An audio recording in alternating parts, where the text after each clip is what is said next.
Hey, everybody. Welcome back to Bound by Grace, where faith meets real life relationships. Today's episode is one you won't want to miss, especially if you're a man seeking to build a Christ centered foundation before saying, I do. We're diving into Preparing for Marriage, Men's Edition, a candid and empowering conversation designed to challenge, equip, and inspire men to step into marriage with intentionality, integrity, and spiritual strength. Joining me is a powerhouse guest, Dennis Porterfield, motivational speaker and host of the From the Battle to the Glory podcast. Dennis brings raw wisdom, biblical insight, and personal experience to the table as we unpack what it truly means to lead, love, and prepare as a godly man in today's world. From emotional readiness and spiritual maturity to practical leadership and sacrificial love, this episode is packed with truth that will sharpen your vision and stir your heart. Whether you're engaged, dating, or simply preparing for the future, this conversation will help you rise to the calling of Christ-like husbandhood. Let's get into it. So how are you doing today? I'm so happy you're on. I'm blessed and highly favored. I like it. So we didn't prepare any questions. We're just doing it on the fly. We want it to be raw. We want it to be real and genuine. So, in your opinion, how can a man prepare for marriage? What does that look like? Well, let's start here.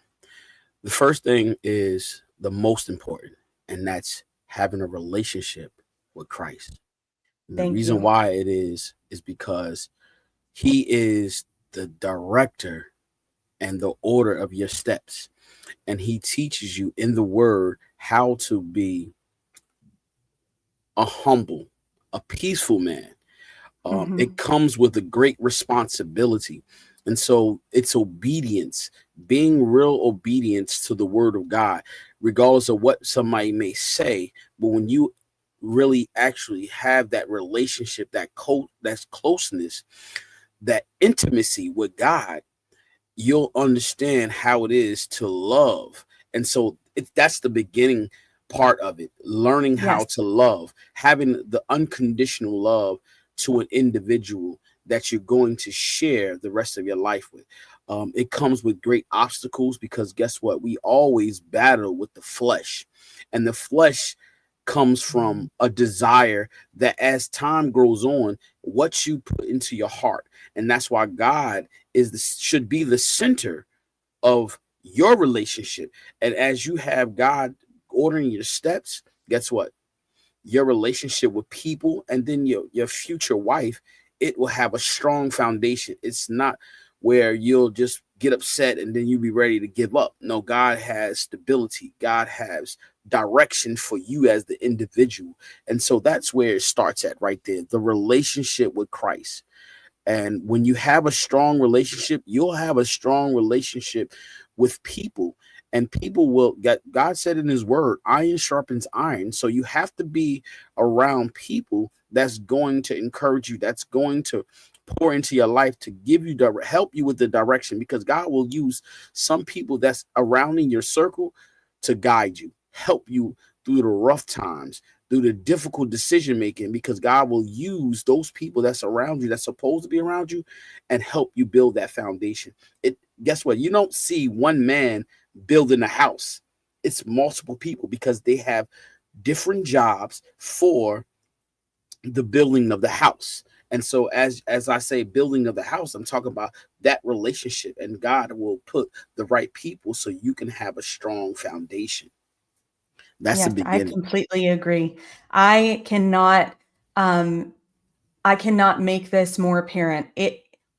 That's point blank period what has to be done in order to prepare yourself for almost anything in life. You have to have a strong, grounded relationship with God. Um, I think that something beautiful. So there was a man that did a video, and he was Christ centered, started dating. And what he told his people that he was dating was very interesting. So when you're in Christ and you're preparing for marriage, that means that you are not just dating to date. You're dating to marry. There's a big difference. And this guy was so fed up with all of these dates that he finally put his foot down and said, you know what? I'm not going to waste any more time. So the next lady that got into his car for a date, he looked at her and he said, where are you in your walk with God? Because I'm looking for a woman who's trying to get me to heaven. And she stepped out of his car and left. And he was like, well, that definitely took care of that. Easy peasy. She wasn't meant for me. The next woman that stepped into his car, he said the same thing. I'm looking for a woman that is going to try to get me into heaven. That's our goals together, is to get each other into heaven. In other words, holding each other accountable, helping each other grow. Does that make sense? And this Yes. lady was like, sir, you're exactly what I've been looking for. And they've been married ever since. I mean, good. How can someone change their view on dating when marriage is the goal? Well, guess what? Remember I said earlier, I said direction. So part of that is fasting, praying, because you have a desire as a human being, want the opposite sex. And in that, praying for the right woman for you, you have to allow God to lead you. That's why I said relationship. God has to lead you to that woman, and you have to be in the right place for that woman that's made out for you. Yes. And the key thing is this, is that I'll give you an example. So, what I did for my wife, I've been married. This is my second marriage. And in this second marriage, I said, Lord, I don't want another woman that's not really going to devote their life to Christ.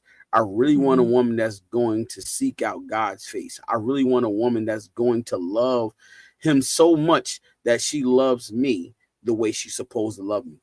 And so that's what I did. I fasted, I prayed, consecrated. I just reframed for some things that I was doing in my life, because I wanted to be broken to the point where I can really hear God's voice and understand what direction he wanted me to go in. And that's the way. And so in me doing that, I was getting ready to get into a divorce. I was going through a divorce, and let me show you about God's direction. And so in the process of me going through the divorce, my lawyer was, in court, and they didn't have all my paperwork. So the judge was like, leave the court. And I was getting ready to touch the door, and the judge said, hold on. Now, prior to that, I said, God, if Esther is the woman for me, show me a sign. And so I was getting ready to leave the courtroom, and the judge said, hold on. And he was like, if I can call your ex-wife, which was Maria at the time, and she will okay the divorce, I'll grant you your divorce. Now, mind you, Maria is a teacher. She never picks the phone up on the first ring. She picks the phone up on the first ring. The judge swear her in. They ask her all the questions. They granted me a divorce. Now, mind you, I left the courtroom. I had already had the ring for Esther. I proposed to Esther. As soon as I got out of the courtroom, I called. We had lunch together. I proposed to her right there, because you know what? I was in a place where I wanted to make sure that I wasn't making the wrong decision, and I wanted to hear from God. And so usually, let me correct that. Not usually, all the time, when you allow God to be the center and order your steps, he will give you an answer right then and there, because you're seeking out the answer for something that can change the rest of your life, that can alter your steps, you know what I'm saying, to either happiness or destruction. And so, that's how me and Esther, got married, because I really wanted to make the right decision, not because of her beauty, not because of her body, but because of her heart, her dedication to serve God. And so when I seen that, I knew that she was the one for me. But mind you, in the process of me going through the divorce, Esther didn't date me. She barely talked to me on the phone. She was like, you Mhm. still bound to that woman. That drew me more closer to her because she said I was still bound. Now I was already separated. She was looking out for you. Exact. And she said, you still bound. I didn't even want to talk to you on the phone. So we didn't date. We didn't do none of that.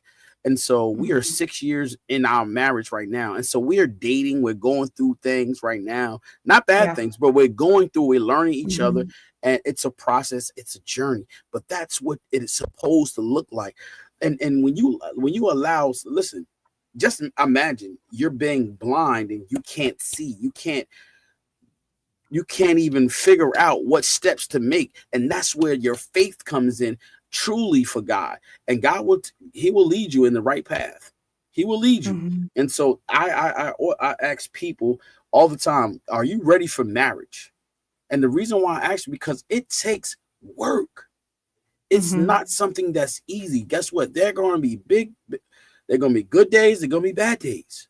And how do you get through those bad days? If you don't got God, it's gonna be tough. It's gonna be tough. It's gonna be a road of you making a lot of mistakes, a lot of misdirection, and no answer, no answer because you're not asking Him. He said, "Knock, and He shall open the doorway for you. Mhm. He shall open the doorway for you." But you ain't. If you're not knocking, He not listening, and you Yeah. gotta have that relationship. Um, yes, you do need to have that relationship for that reason. Uh, so do you believe in dating Yeah, you have to. or do you believe in courting? Because there's a big difference. Well, I feel like dating and courting is about the same because guess what? It hold on. Now, when you say courting and then you say dating, right? Let's look Mhm. at that's the old times, new times. Mhm. Because Mhm. courting, we used to use that in the old times and back in the day. Oh, you're gonna court my daughter. But now we live in a time where we're dating and we're dating to get to know you. There is boundaries you have to have in dating. There are boundaries you have to have in courting. So they're about the same thing. Uh, when you dating someone, there is no spending the night.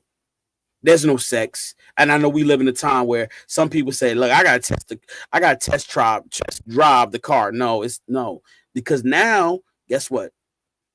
This might be a little too deep. You got soul ties. And soul ties they are Mhm. very real They because you are a don't real thing. Science freaking backs it. I'm sorry, but when women have sex with a man, and we're talking about like without a condom, um, his sperm enters in and it literally changes her DNA and it sticks with her.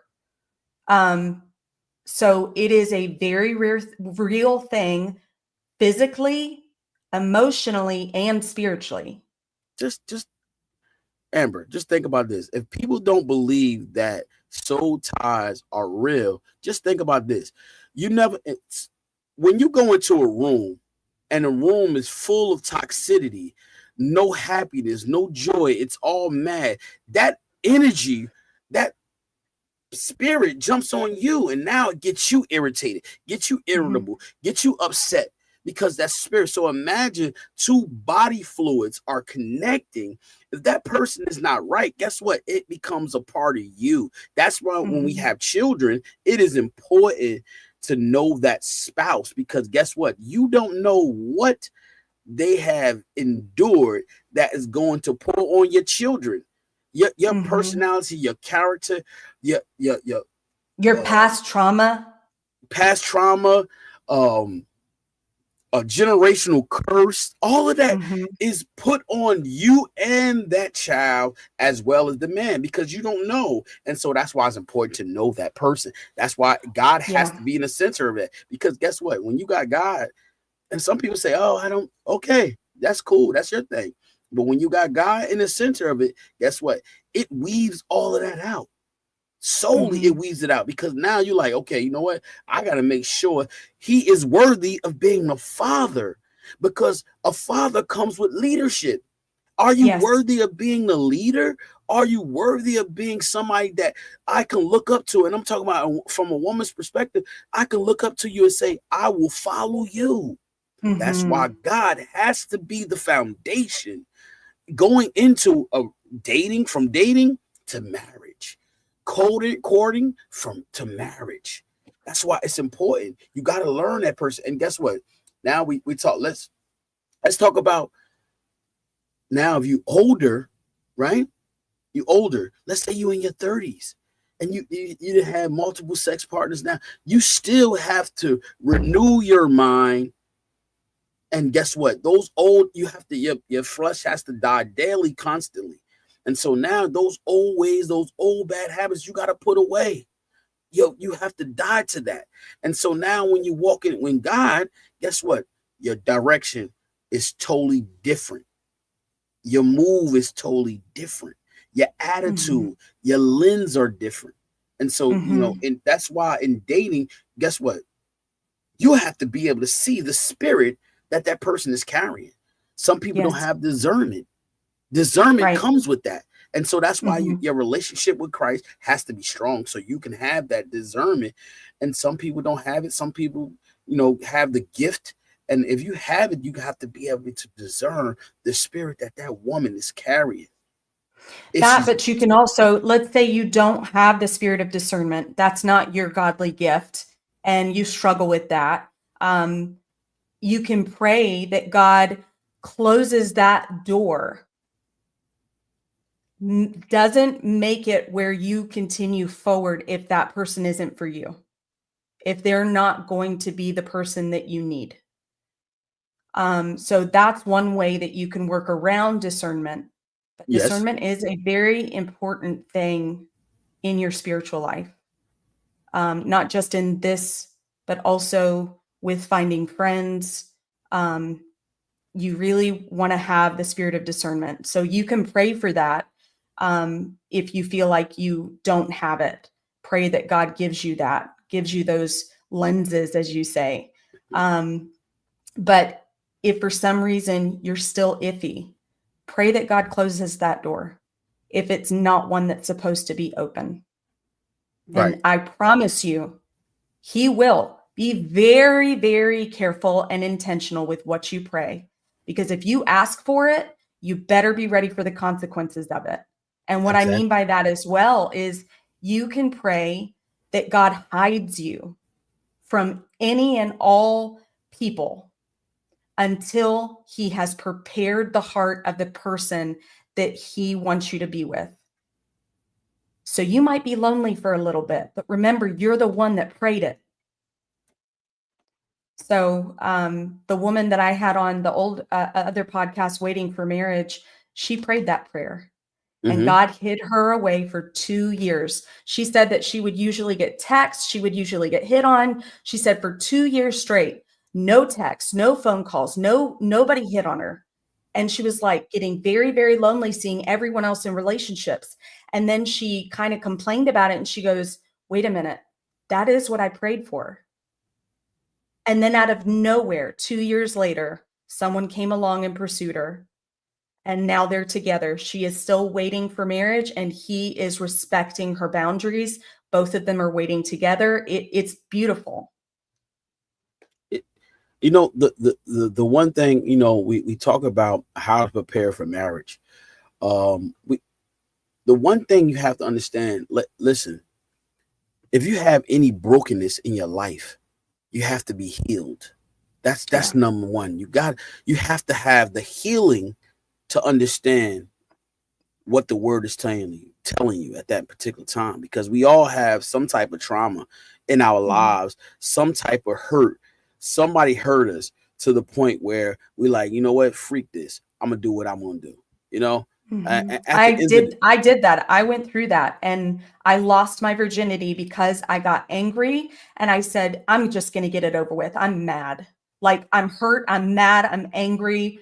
I just want to get it over with and make it not a big deal." And I can't stand that I did that to myself.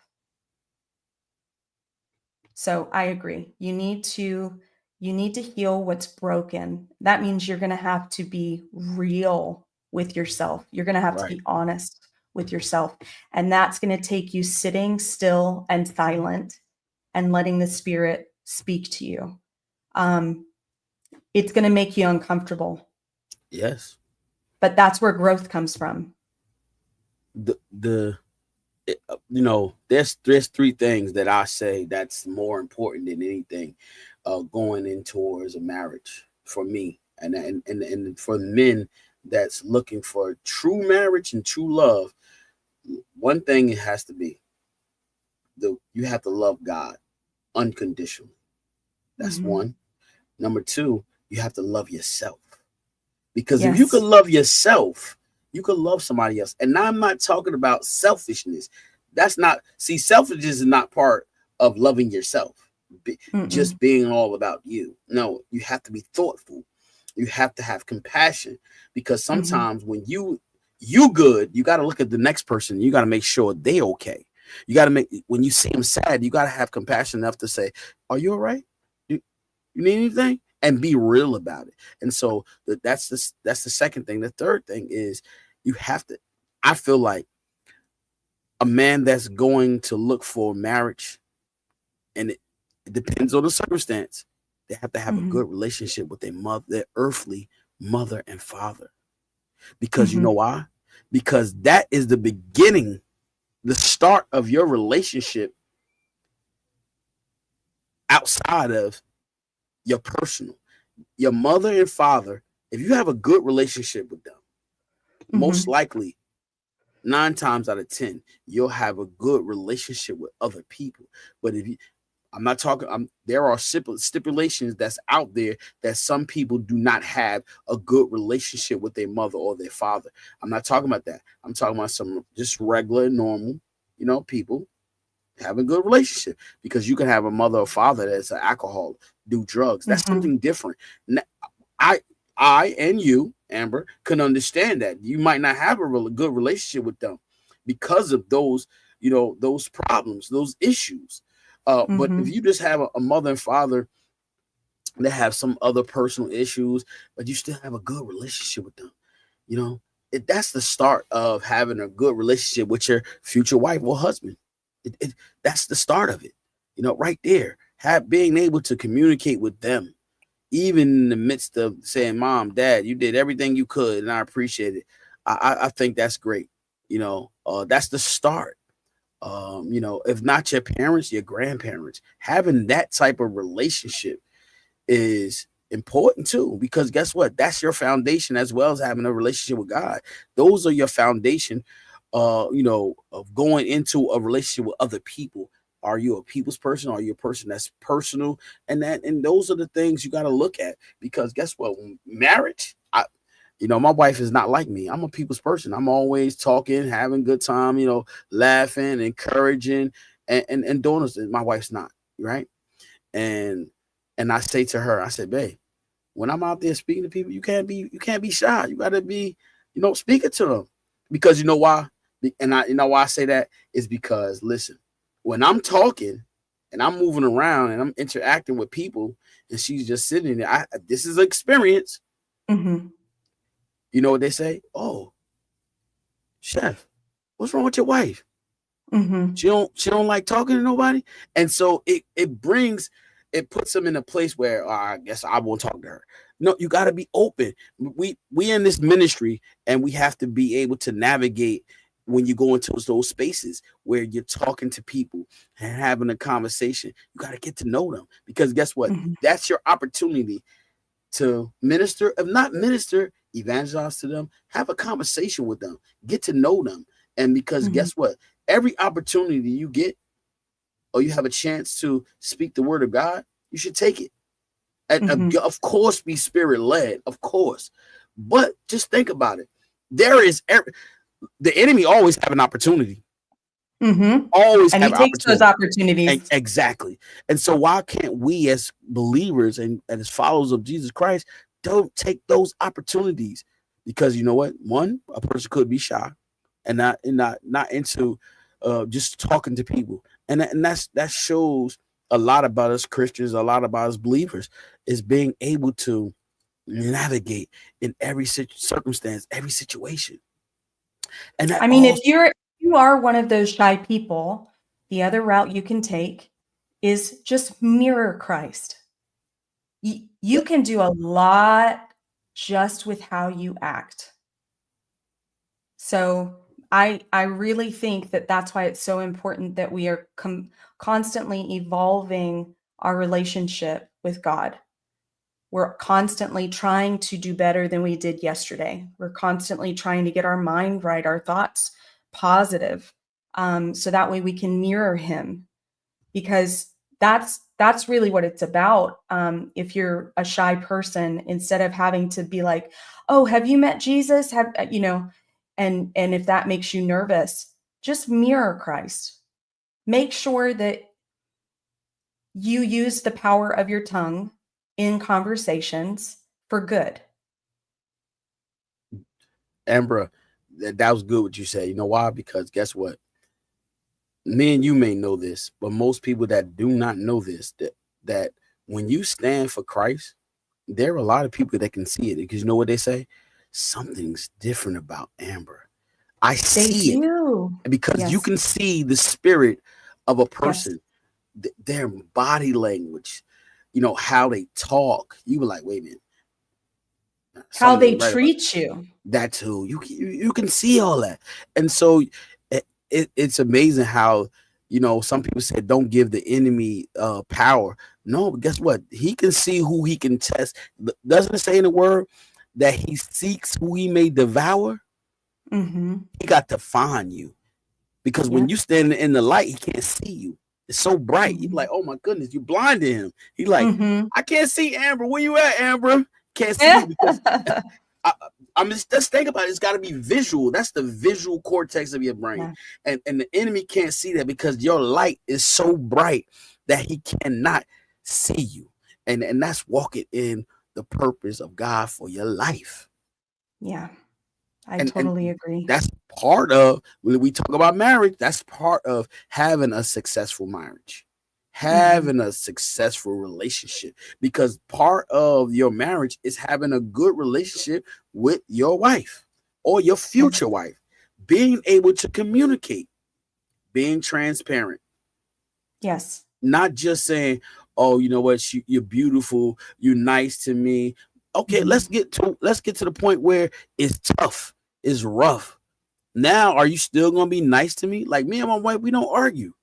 Do we have disagreements? Yes.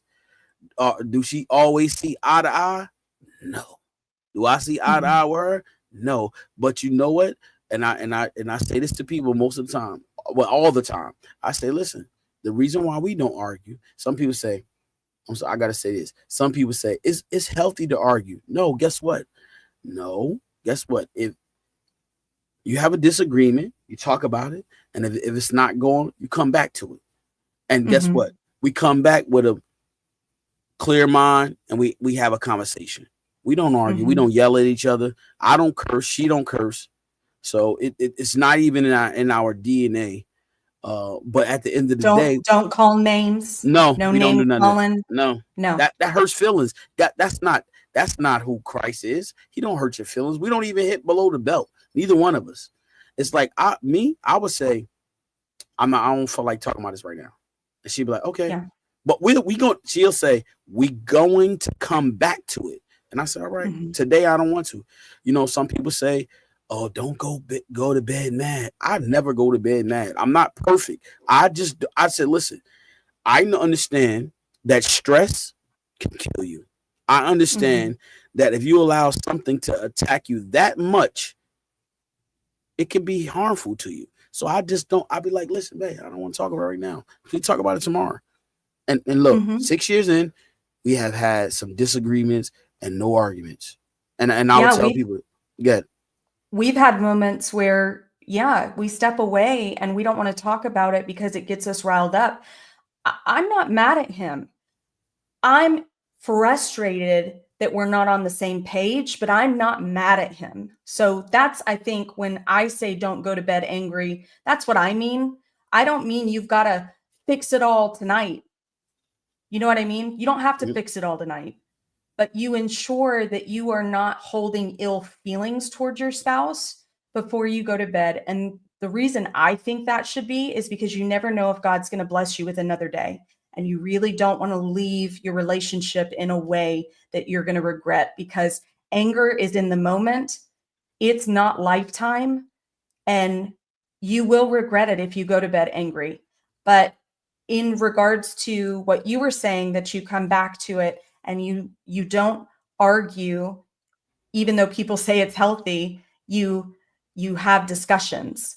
The goal in marriage, the reason why that even came about, that term, it's healthy to argue, is because what they really meant is it's important and it's healthy to bring out those issues and have conversations about them.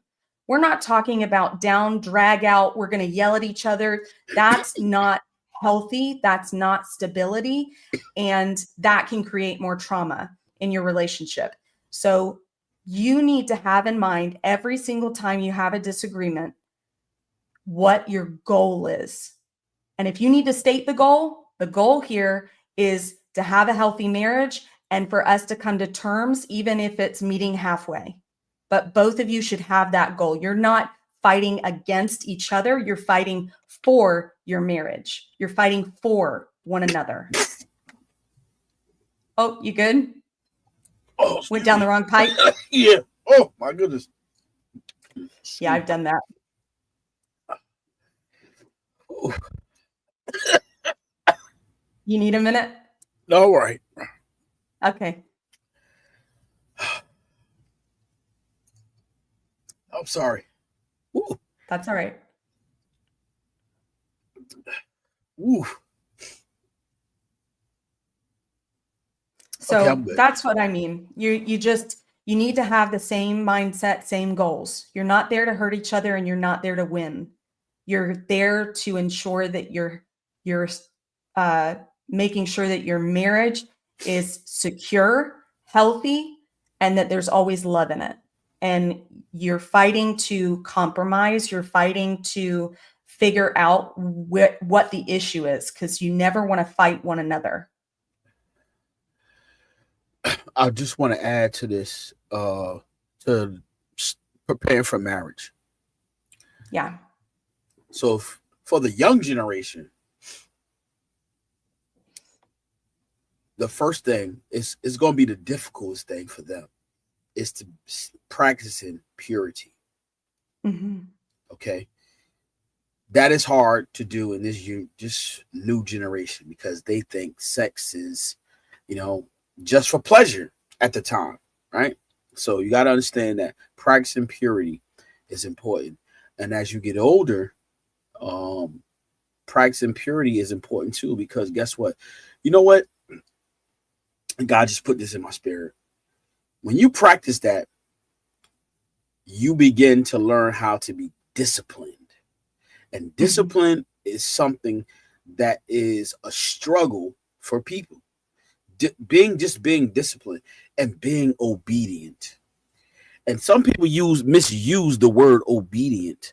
Obedient is not a word to just be like for leadership, dictatorship. No, obedience said, listen, this is the law. I have to abide by the law. I have to abide by the word of God. You have to abide by it, and it tells you that. And so, these are the difficult things that is more important than anything: discipline and obedience. And the reason why I say that is because guess what? You have to be a good steward of the things that God has given you. So God has blessed you with so much, and you have to be disciplined with the things you have. See, like I'm real transparent on my show. And the one thing I can say to you is that for the men that are looking to get married is that, listen, you have to be a good steward of your finance. Being good steward of your finances is important because guess what? You have to provide for your family at all cost. That is part of your protection for your family, having a roof over Yes. their head, clothing on their back. Even if they had to go to private school, it's your duty, it's your job to do that as well. As because when you do all those things and you have the right woman for you, guess what? She'll do everything for you. She'll love Mm-hmm. you. She'll cook for you, clean for you, everything that she needs to do to make you happy. She'll be doing that.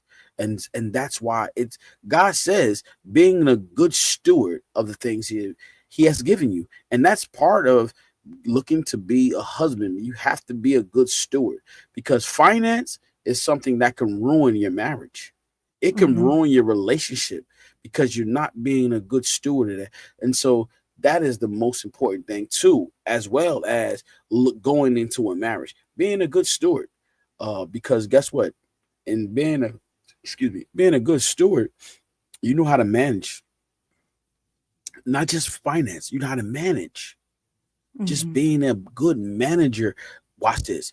Being a good manager of your time, manager of your prayer life, but Mm-hmm. being a good manager of when you working, how you manage your time at work, how do you navigate with that, and that's the part about being a good steward.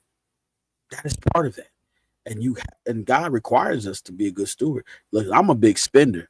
My wife, she be like, "Oh my goodness," but guess what? I'm transparent, and guess what? I had to work at a new relief, being a good steward of my money. I spent money because I have a great career, great job. So I just spend, spend, spend. My wife's like, Mm-hmm. oh no, you can't do that. You gotta save, save, save. My wife is a penny pincher.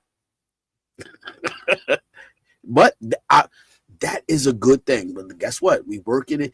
Look, that's working towards marriage. That's why I'm giving that advice because you have to be a good steward of Yeah. your finance. If I didn't have, let's imagine, if I didn't have this job that I had, this career that I have, my own business, guess what? I'm be honest, we probably would be divorced because that's what finance does. It will ruin your marriage. And that's why key thing is being a good steward of your money, not just your money, your time, because people will distract you and pull you away from what God has for you. That's why God has to be the center of your direction going into a Mm-hmm. marriage. If you don't have that, I'm pretty sure there are some people who don't have a relationship with God that have, it may seem like they have a good marriage. Let's say they have a good marriage. But guess what? You can have a better marriage with Mm-hmm. Christ being the center of it. Because there are some Mm-hmm. marriages that have good, it looks good, but guess what? Where are their soul going? Where is that going? You got all the money in the world. Y'all look good, but guess what? What other things that you struggle with that maybe the world don't know? I can Mm-hmm. guarantee you can have all the money in the world, but your soul is lost. That don't mean Yeah. anything. That's why I will keep on saying it. Christ has to be the center. You Because things are going on in your life. You wonder why they're going. No Christ. No Christ. I tell people this all the time. Yes, it is tough being a believer, being a Christian, because guess what? It's a daily battle. Mm-hmm. Daily. You got to battle with so much because guess what? There are things that are evolving, and then you might look and say, "Oh, I like that," but guess what? It becomes a distraction if it's not in the alignment of God. Mm-hmm. It becomes a distraction, and if it becomes a distraction, guess what? Now you moving off the line of the divine connection that God has for you, and you got to focus. I tell them when I'm at the men's fellowship, and I tell them, listen, that is also important. The gathering of men together, you got to get together. Mm-hmm. So it says, iron sharpens iron. So that's what we're supposed to do. Having the right circle around you, the supporting cast, outside of looking for that woman, because guess what? They're going to be right there to help you, and You want to have a successful choice of women. Guess what? You have to be in the right places so you can find the woman that you want. Come on, Yeah, don't think you're gonna find a godly woman and you're at the strip club. no. Like, or go to a bar and you think your wife's gonna be there and she's gonna be godly, or No. to the club. These aren't the places that you go. And honestly, if I were you, I would stay off the apps. I found my husband on the app. That just was one in a million that it actually works out and that we're both Christ centered. There are Christian apps out there, so maybe those, but like Tinder, those kind of things, that's for hookup culture. Stay off of those if you want somebody to pursue you or for you to pursue them in a godly way. So definitely be mindful of where are you at? Where are you spending your time? Because what your surroundings are tells you a lot about a person. So if that woman's in church and that's where you met, that tells you a lot about that person. If she's at a coffee shop and not at a club, like these little places do matter where you meet. Of course. You know what? There are so many things. That's one of our friends. We laugh about it, and he said, "Oh, you got to go to church to find a wife." I said, "No, you really don't." But there are other things, other functions that are affiliated with the word of God. Like you can go to revivals, you can go to Bible studies, you can go to other churches that like your home church visits another church. And guess what? You guys are at a revival and it's somewhere you have to travel. You can meet your wife there. Are you looking for a woman that is trying to better herself and is motivated to do so?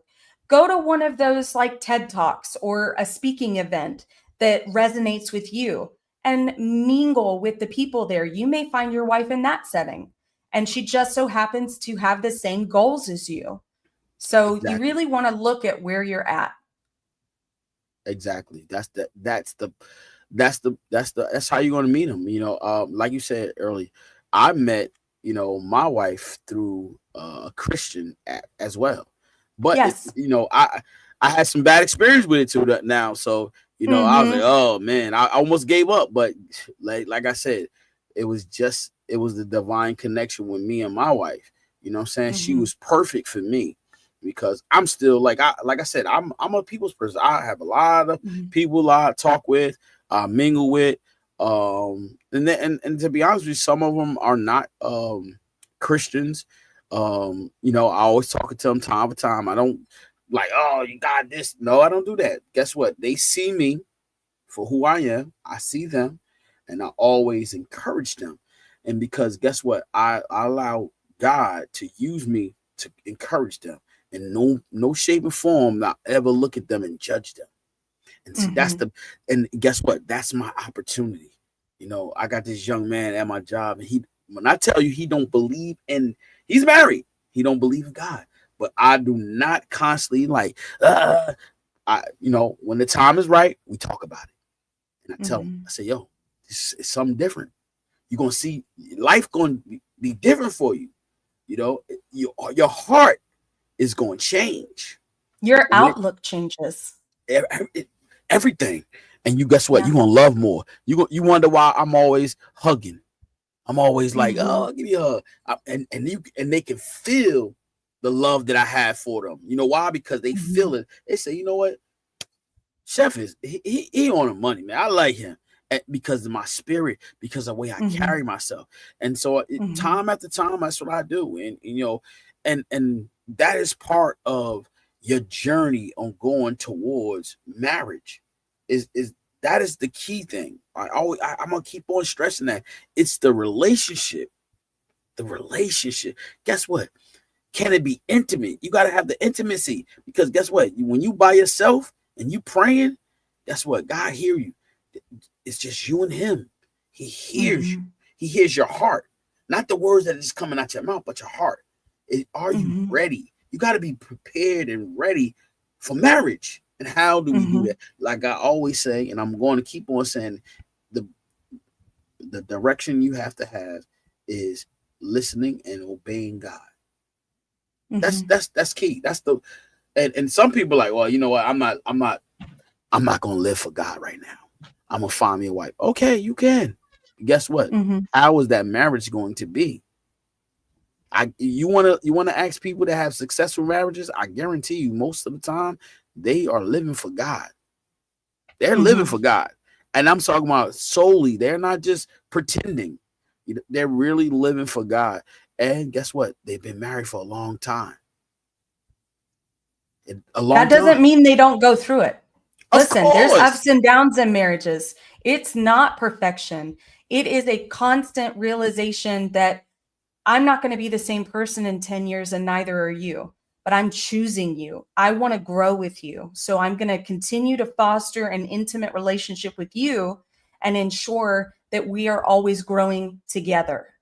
So even through those ups and downs, you need to know that that covenant you made, that's an agreement. That's a divine agreement that you made. And you are stating before God, I choose to love this person, because love is not a feeling. Love is an action. You Yes, have to put that love in action every day. definitely. It. I was sitting here and I was listening to you, right? And just think about it. You want to be with a person you can trust. You can walk beside them and not worry about what they may do or what they may not do. That's Mhm. big. And so just imagine, I said, good steward of the things that God has given you. If God has given you a beautiful wife, you have to know how to take care of her. And it's Yes. not it's not about this, not about the money. It's emotional too. You have to care enough for her heart. You That's do. And I kind of want to use this moment to guide some of our viewers, because we have this mainstream view of Christian marriages and it's not accurate. Here's what I mean by that. Lots and lots of old school men, and I am going to say men because it is the man. They feel because God said, made Eve second, and said she is supposed to submit to her husband and that she's supposed to be his helper, that she is less than him. who I oh need, oh yeah, oh that oh she oh she does not have as much value. She doesn't have as much say. If he says something, it's the final word. In the Bible, Genesis, when he says helper, if you take it back to the original meeting, it says Ezer Kenegdo. God uses that 22 times in the Bible to reference himself. When he said he was going to help Israel, he said Ezer. So what that really means is it means aid, and it means helping him where he can't help himself. So God holds us to the same value, men and women. You need to know that your wife is not subservient to you. She will automatically submit to your ways if you are the right type of leader. That means that you love her like Christ loved the church. He sacrificed himself. You need to sacrifice yourself for your wife and love her with, what's the word? With patience, with kindness. Like, you need to be respectful of what she has to say and take it into account and see maybe she's being more wise than you. Don't let your pride get in the way of your relationship. Love your wife. Truly love her. This isn't an like a she's not there to sit there and make you food and take care of the kids and do this, that, and the other. You guys have to be equal partners in your house if you want that house built on a solid foundation. So know that that shouldn't be your view. Now, if you find someone that that's their view and your view aligns, I'm not here to judge you, but if you want someone that's an equal partner, that's going to make you stronger, that's going to challenge you, that's going to want the best out of you, which you should, then you're going to want a strong partner. But if she sees leadership in you and she knows God's word, she's going to submit to you. She's going to allow you to lead. Does that make sense? Oh, for me, yes. But I was waiting till you finished. I was gonna say, wait a minute. No, I don't know what knowledge or what book they get it from, but let me tell you something. 2 brains always work better than one. 4 hands always work better than 2. So when you work together in every level of life, you come out on top. So if you going against one another, guess what? You're not going to succeed. And so guess what? When you have 4 hands, you got 4 eyes, 2 brains, that's more than one. So when you talk about, when you look at the word help me, guess what? You got 2 working together. And when you got 2 people working together, you're more stronger. Your foundation is stronger. And submission is to both the man and the woman. Yes. You have to submit to one another. And that's part of going together. It's a journey that you are together.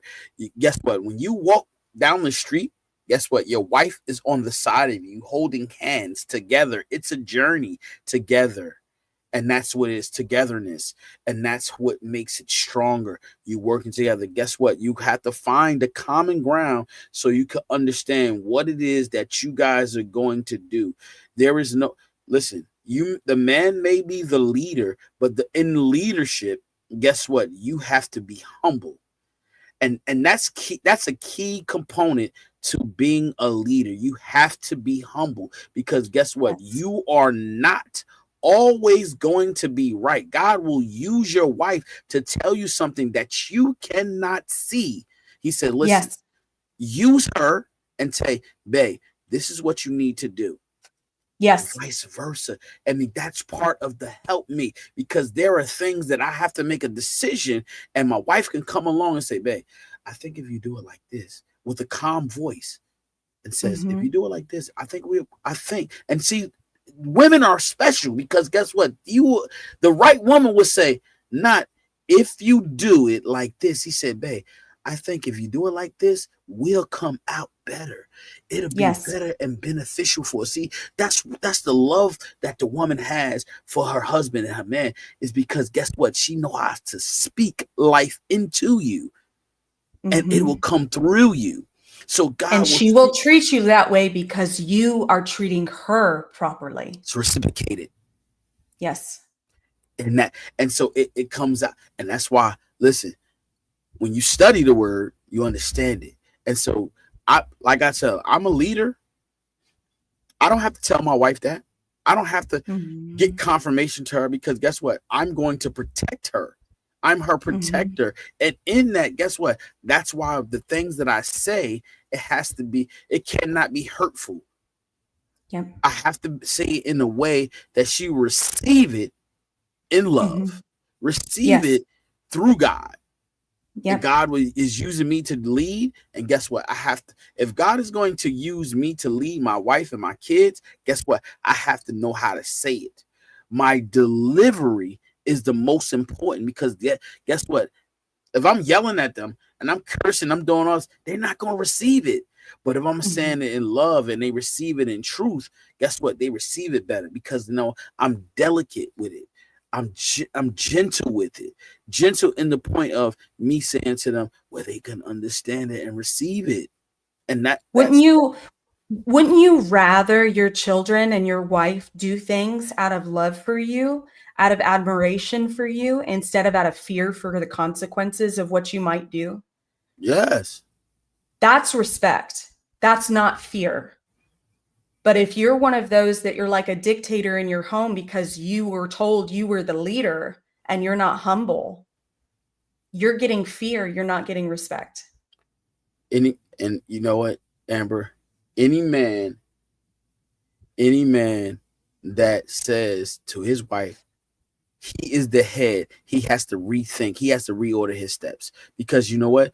You do not need validation to say I'm the leader. I'm the Mhm. head of this household. You don't have to say that.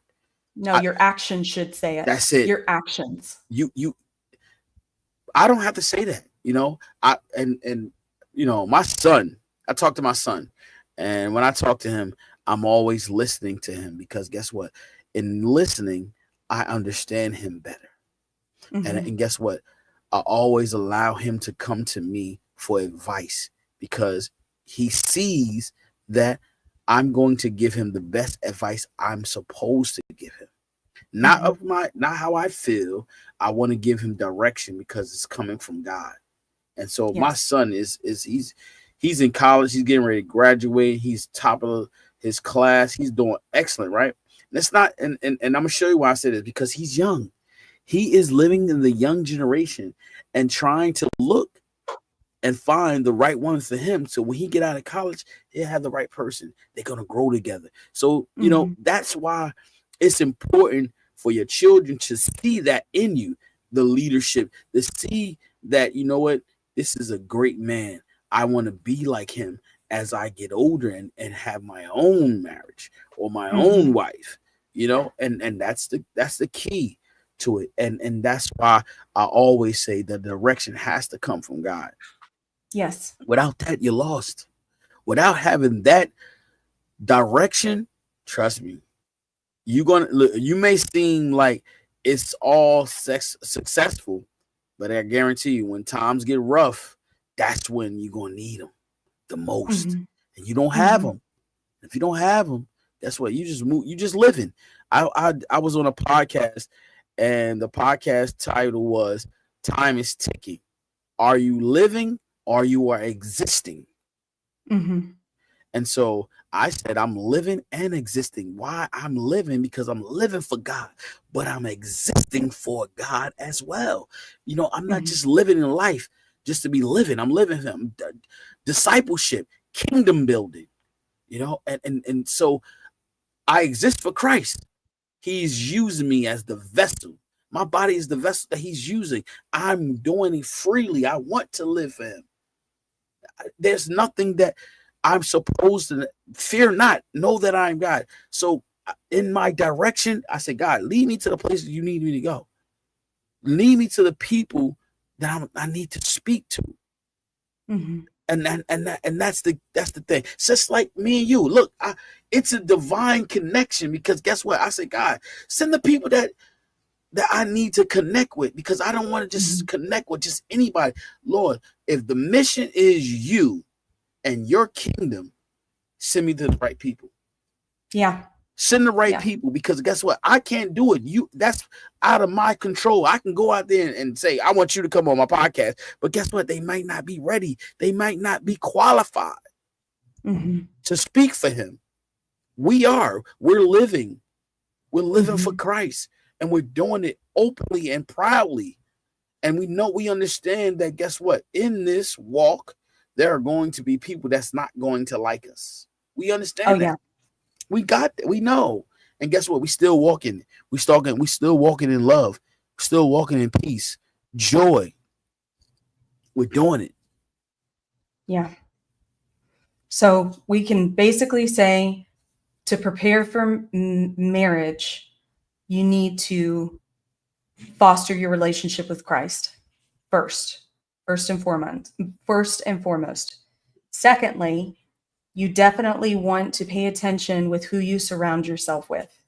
Make sure that you have the right community. Thirdly, you need to ask God to prepare you to be the man who deserves the wife that you want. That's going to take some growth and some self realization about who you are, what trauma you need to deal with, and what trauma you need to heal. Um, so, do you have anything else to prepare for marriage that you would state? The the the the key things is okay. We talk about stewardship. We talk about finance. We talk about Mm-hmm. having a good relationship with your parents. Mm-hmm. But the foundation is having the relationship with Christ. And if you don't have a relationship, learn how to get one. You know, that's Yes. part of Yes. praying and find the right place to worship, pray, You got to find a house of praise, house of worship, wherever it is, wherever you live at. These are the things you have to do, because guess what? You'll hear God, and God is the shepherd. And how do the shepherd know the sheep, and the sheep knows the shepherd, and the voice of God, you will understand and hear it. And so the relationship, and then also, if you have any traumas or any hurt and pain, learn how to heal. And in learning how to heal is receiving Christ.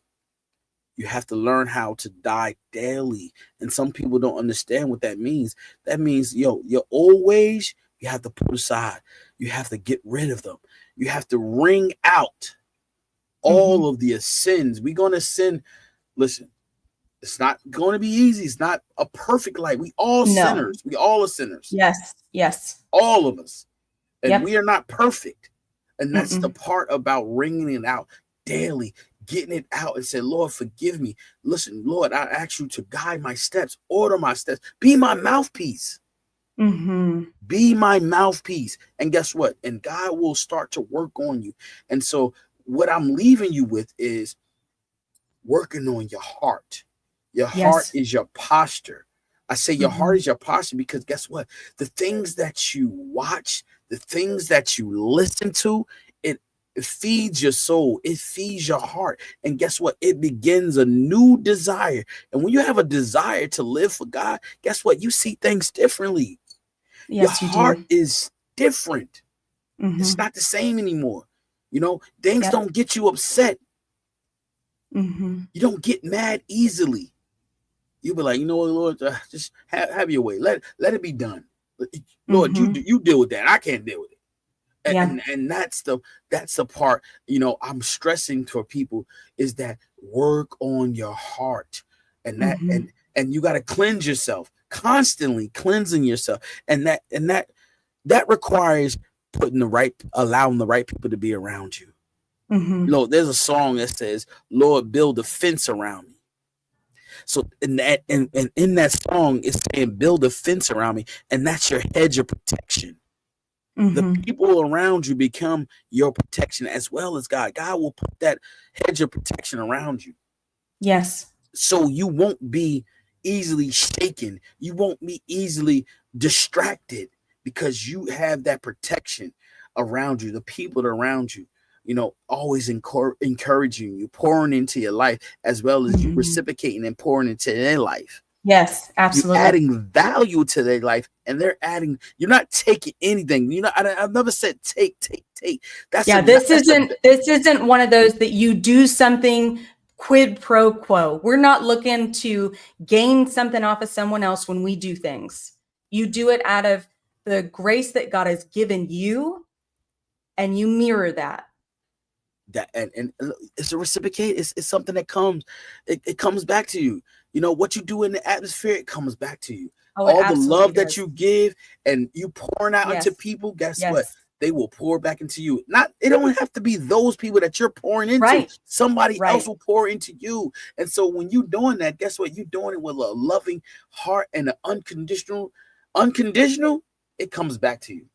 It's like a magnet. It's going to draw to you. It's going to gravitate to you. It's going to be like, oh man, this Amber Dennis is always happy, always smiling. Why are you always smiling? And you begin to tell them, this is why I'm happy. This is what brings me joy. Just living for God. They said, man, you smile too much. Listen, this is my art. This is I don't want to look mad. I don't want to look sad. Even when the times are rough.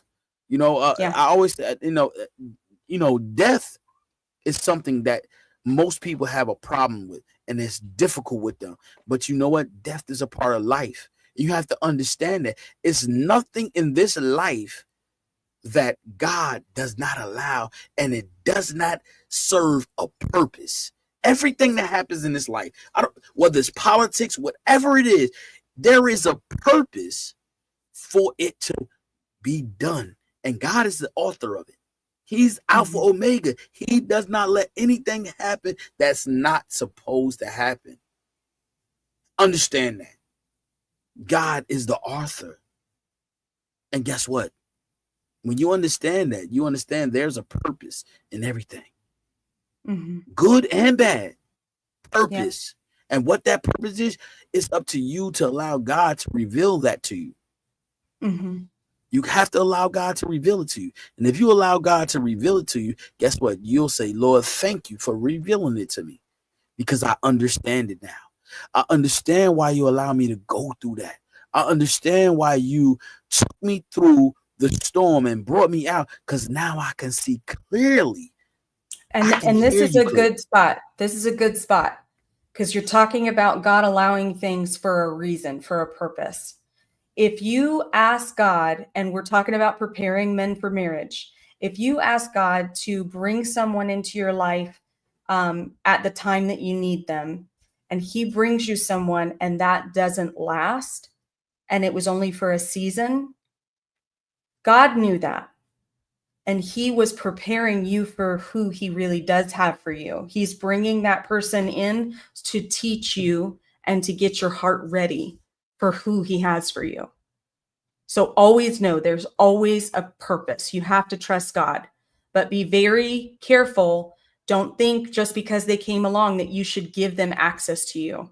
You need to have that heart of discernment, that spirit of discernment, to know who's right for you. So I think that the prayers should be prayed. If that's where your mindset is, if you're ready to start pursuing marriage, get your mind right, get your relationship with Christ right, and pray the prayer specifically for the Lord to hide you until he has made the heart of the person and your own heart ready to meet the person he has for you.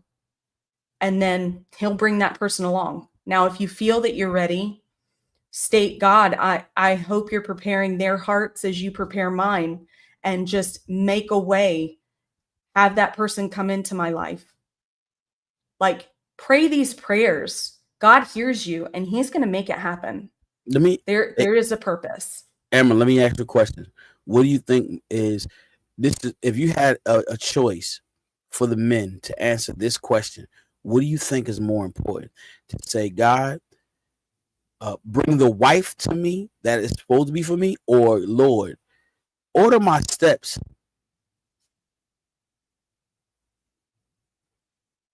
I would say order my steps would be the most important. Because guess what?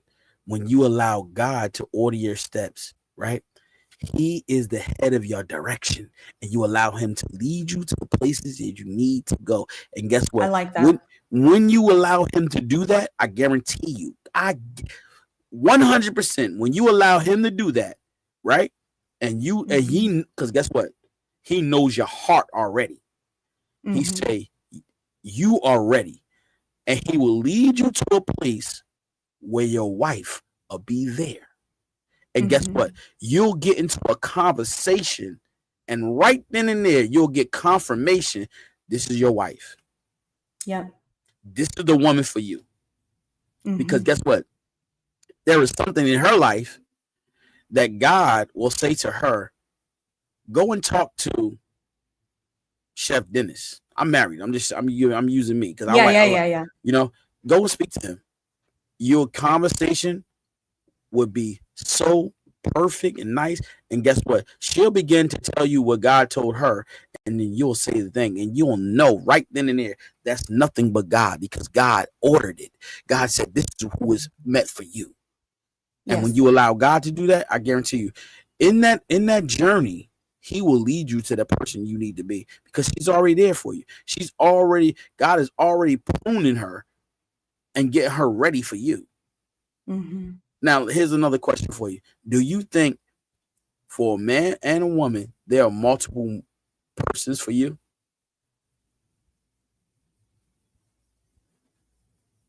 Or you think it's only one person that's made for you?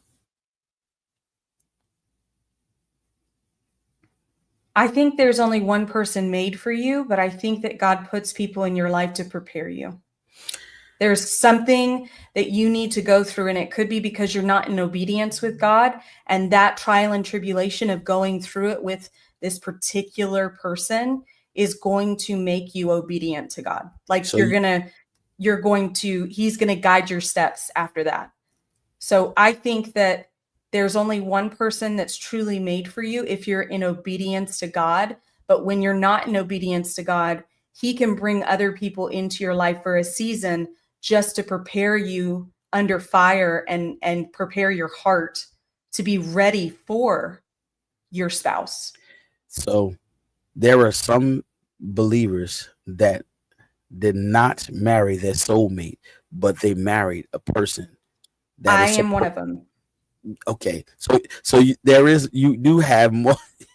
You do have another person that's out there in the world that could have been your husband. Mhm.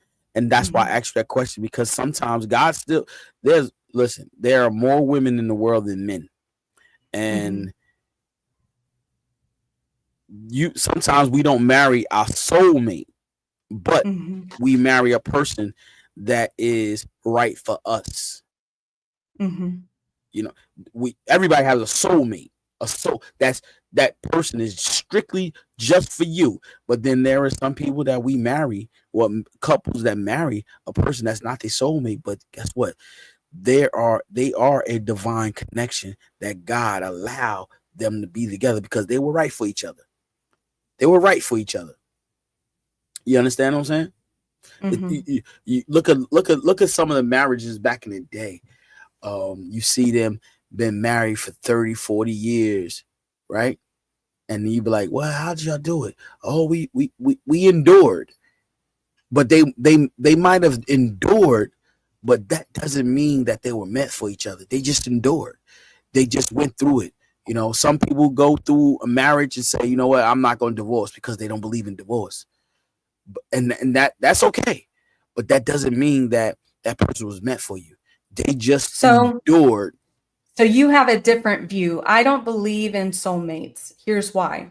Okay. Um, I don't believe in them because we have free will.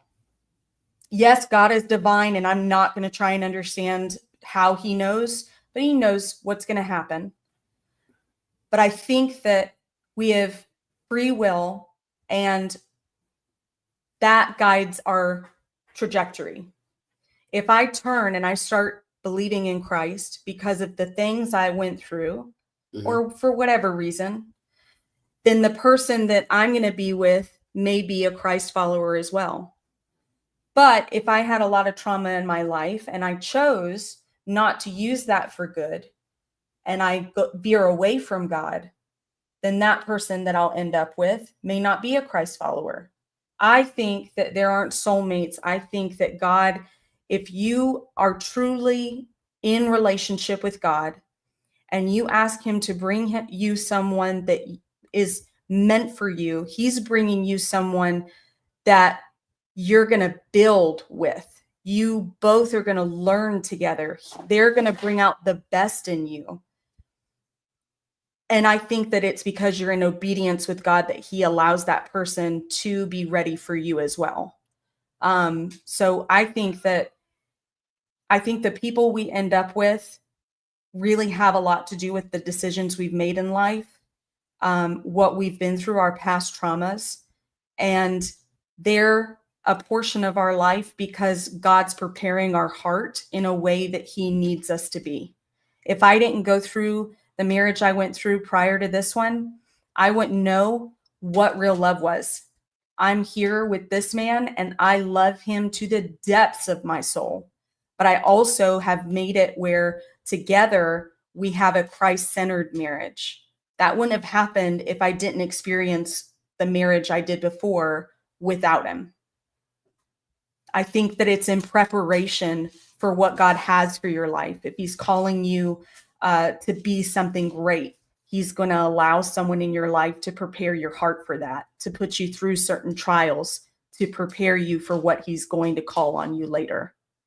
So that's why I don't believe in soulmates. I think that it depends on your steps in life. Oh, I'm in But agreement. everyone believes differently. I'm not Yes. calling you wrong. No, I know I'm in agreement with you. I'm in agreement with you. There's no right or wrong, so I've been in agreement with you. It's a beautiful notionality, though, Yeah. honestly. Thinking that there's a soulmate for me. You know what I mean? Like I like the idea, but the things I've been through I don't believe in it. But I know that there are people out there that do believe there is a soulmate. There's someone that's meant for them, and they were always meant for each other. Yes. I think that when you're ready for a relationship, you get the person that's prepared for where you're at now to prepare you for where God wants you to be. Just my opinion. No, Maybe wrong. I'm no, sure I'm going no. to get some hate. I'm sure I'm going to get some hate. No, can't nobody hate that. Like that's perfect. There's nothing wrong with that. You know what I mean? It's all about perception and understanding. So if there's in this walk, there is no right and wrong. Right and wrong. It's about, direction. Where is it leading you? How is it guiding you? We're trying to encourage people to get and guide them in the right direction. And that's what we're doing. We're not trying to persuade anyone. We want them, if you're preparing yourself for marriage, these are the things and the topics that we're talking about, is to encourage you so you can have and prepare for a successful marriage, Yes. a successful relationship with that significant other. And we're definitely talking about having that, the number one thing is having that clear understanding in a relationship and that intimacy with Christ. And that's the start of it. And when you have that, you have direction. And when you have direction, you have obedience and you have discipline. And discipline is something that you will need in a successful marriage, as well as obedience. And I'm not talking about, man, your woman has to be obedient to you. No, obedient to God's word, his direction for you as the husband, and how you going to treat your wife and your children if you guys have children. That's key. Learning how, because guess what? Everybody wasn't born to be a parent. Sometimes we made unwise decisions and we had children before we supposed to, and now we have to learn how to be a parent based on what our parents did for us or how we saw our parents raise us. So now we have to be a parent before our time. And so that's part of having that relationship with Christ, learning how to be a parent as well as a husband. I think this was a really good episode, a really good information. You did quite well in explaining what men should be doing to prepare for marriage. Is if there's anything that you could say to them that you haven't, what is one piece of advice that you would give someone that is like, man, I really want to be married, but I want to do it the right way? The one thing I would say is that before you decide to marry a person, a woman, work on your relationship with God. But, crying is part of that, because guess what? We all have been hurt. And sometimes men don't know how to do that. And it's the vulnerability part about crying or opening up to the right person for you. And that's one thing I would say, because most men don't do that. You have, not only that, you got to take care of yourself. Before you learn how to take care of somebody else, make sure you know how to take care of you first. And I'm not saying take care of you first in a selfish way. Make sure you're taking care of yourself physically and mentally. Knowing how to do that is important. And when you do that, guess what? You'll be ready and prepared to love on someone else and have an unconditional loving heart. And that's part of the relationship. I'm going to keep on saying that. That's the most important thing to start on a relationship, or looking to be married, is your relationship with Christ. Nothing else is more important than that. That is the most important thing, having that relationship, because God is going to guide you. He's going to guide you in the tough times. He's going to guide you in the perfect times. He's going to guide you and order your steps. Allow him to be your mouthpiece, because he'll teach you how to say things that no one else can teach you but him. Mm-hmm. For the And I'm gonna leave you with that. glorifying of him. Yeah, I like it. So for our listeners to close out, thank you for being on. First off, Dennis, that was really, really good. I enjoyed it. But for our listeners, we talked about trauma. So I'm going to do this. I created a 20-day trauma workbook. It's called Transformation from Your Trauma, and it's psychology based and biblically based.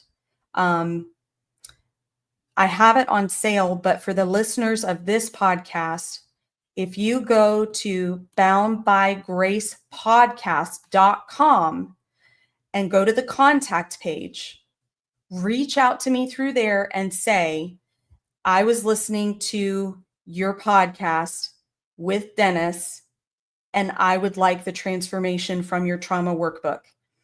I will send that to you for free. But I ask, if you do ask for that workbook for free, all I ask is that you give me some feedback on it. I want to know if it helped you. I want to know if you think some things just didn't resonate with you and need to be changed.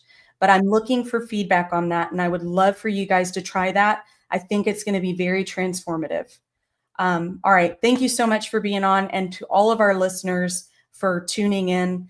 I really appreciate everyone. And again, if you want that trauma workbook, go to boundgracepodcast.com, go to the contact us page, state that you saw this podcast and that you want that trauma book for free.